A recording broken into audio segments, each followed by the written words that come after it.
River cross problem important topic है class 11th के लिए, जो हाफ ईयरली में भी आएगा और इससे रिलेटेड क्वेश्चन आपके पास आईआईटी या नीट में भी आ सकते हैं।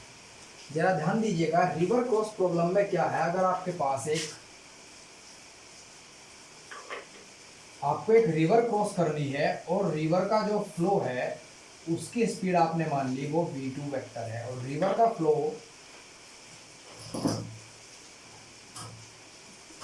फिगर में दिखाए गए एरो की डायरेक्शन में। मान लीजिए रिवर का फ्लो इस डायरेक्शन में है और उसकी स्पीड v2 है। Concept clear. और एक पर्सन यहां खड़ा है पॉइंट ए पर और उसे बी पॉइंट पर पहुंचना है। A to B is the width of river, तो इसे आप मान लीजिएगा एस। तो दो सिचुएशन क्रिएट होंगी रिवर क्रॉस प्रॉब्लम में। एक सिचुएशन ये होगी कि आपको ए पॉइंट से बी पॉइंट पर पहुंचना है और मिनिमम डिस्टेंस ट्रेवल करना है। तो मिनिमम डिस्टेंस ट्रेवल करने के लिए आप क्या करोगे कि आपको सिर्फ उतना ही डिस्टेंस ट्रेवल करना हो जितनी विड्थ है इस रिवर की। कॉन्सेप्ट क्लियर भाई। एस मैंने मान लिया ए से बी तक का distance which is the width of the river. अगर आपको यहां से यहां पहुंचना है तो अगर आप एग्जैक्ट स्ट्रेट डायरेक्शन में चलेंगे तो फ्लो आपकी डायरेक्शन को बिगाड़ देगा और आप लगभग यहां से यहां पहुंचेंगे। तो अगर आपको शॉर्टर डिस्टेंस चलना है तो आपको हल्का सा फ्लो के अपोजिट डायरेक्शन में चलना पड़ेगा। फिर फ्लो अपने बहाव के साथ आपको यहां तक ले आएगा। आपको किस एंगल पर चलना है वो भी निकालना है कि किस एंगल पर आपको चलना है। मान लीजिए आपको यहां से यहां तक चल करके शॉर्टर डिस्टेंस चलना है एस, तो आप क्या मान लेंगे, let A B equal to S equal to displacement, मतलब शॉर्टर डिस्टेंस, मतलब width of river. Width of river let कर लिया मैंने v2 vector velocity of flow of water.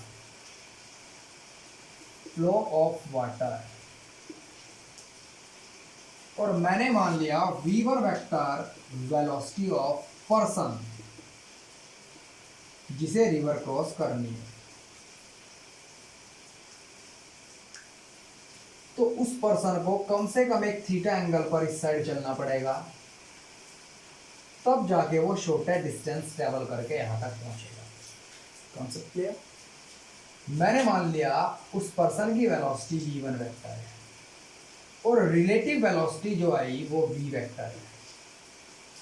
तो अगर आप इसे स्केलर कंपोनेंट्स में पढ़ेंगे तो आप क्या कहेंगे, v is the speed that is relative of person with respect to the flow. ठीक है जी। अब आपको इसमें निकालना है time period to cross the river. Time period to cross river. उस टाइम को मैंने t1 मान लिया जो किसके बराबर होगा, डिस्प्लेसमेंट अपॉन स्पीड या distance upon speed. Concept clear. बच्चे v की वैल्यू निकालिएगा। इस v की वैल्यू पाइथागोरस थ्योरम से किसके बराबर होगी, रूट v1 का स्क्वायर माइनस v2 का स्क्वायर। पाइथागोरस थ्योरम से हाइपोटेनियस का स्क्वायर माइनस परपेंडिकुलर का स्क्वायर इक्वल टू किसके बराबर आता है, बेस का स्क्वायर, और मैंने स्क्वायर हटा करके यहां क्या कर दिया। ये concept clear. It is the time period to cross a person when he travel the shortest distance or crossing the river, मतलब जब वो बिल्कुल विड्थ के अकॉर्डिंग ही चल रहा हो। Concept clear. एक सेकंड केस बनता है जिसमें आप इसे अच्छे से नोट कर लो। फिर सेकंड केस के लिए ये केस था फर्स्ट जिसमें आपको चलना है शॉर्टेस्ट डिस्टेंस। शॉर्टेस्ट डिस्टेंस ये केस फर्स्ट है जिसमें आपको शॉर्टर डिस्टेंस चलना है। अब केस सेकंड है जिसमें आपको शॉर्टेस्ट टाइम में जाना हो, मतलब मिनिमम टाइम लेना हो क्रॉस करने के लिए। तो केस सेकंड देखिएगा,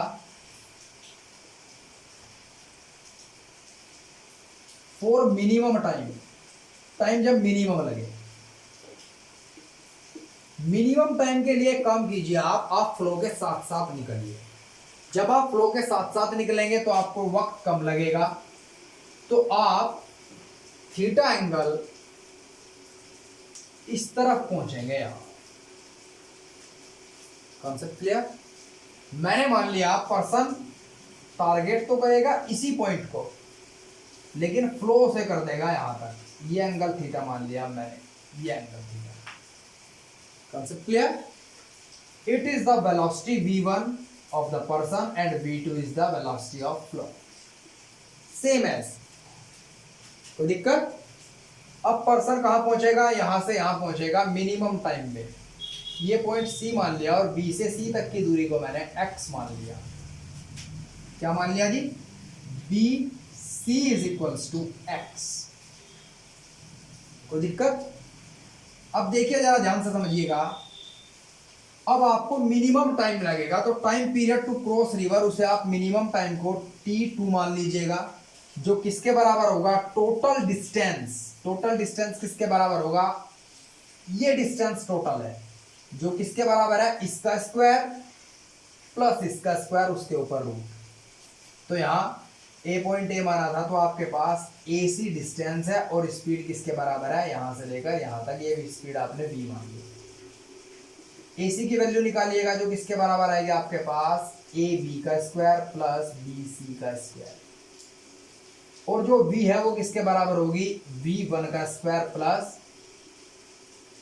V2 का स्क्वायर और ऊपर रूट, और यहां भी रूट। पाइथागोरस थ्योरम लगाए मैंने, ज्यादा कुछ नहीं किया।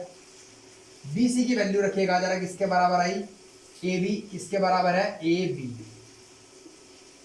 S स्क्वायर, और BC x स्क्वायर आ जाएगा। BC x के बराबर है, और यहां से आपके पास आएगा रूट V1 का स्क्वायर प्लस V2 का स्क्वायर। Concept clear?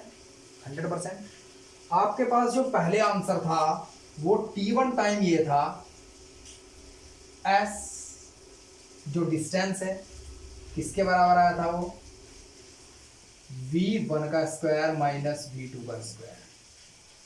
यहां आप ध्यान दीजिएगा, डिनोमिनेटर में सब्सट्रैक्शन है तो ये छोटी वैल्यू है, तो T1 टाइम पीरियड ज्यादा था।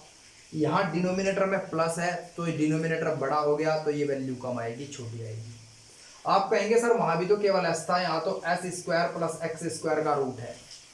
बच्चे ये वैल्यू नेगलाइजेबल होती है एज कंपेयर टू दैट, तो x की वैल्यू बहुत कम है एज कंपेयर टू s, लेकिन फ्लो के साथ जो रफ्तार होती है उसकी वैल्यू ज्यादा होती है, तो डिनोमिनेटर इस केस में ज्यादा इंक्रीज करेगा as compare to the numerator.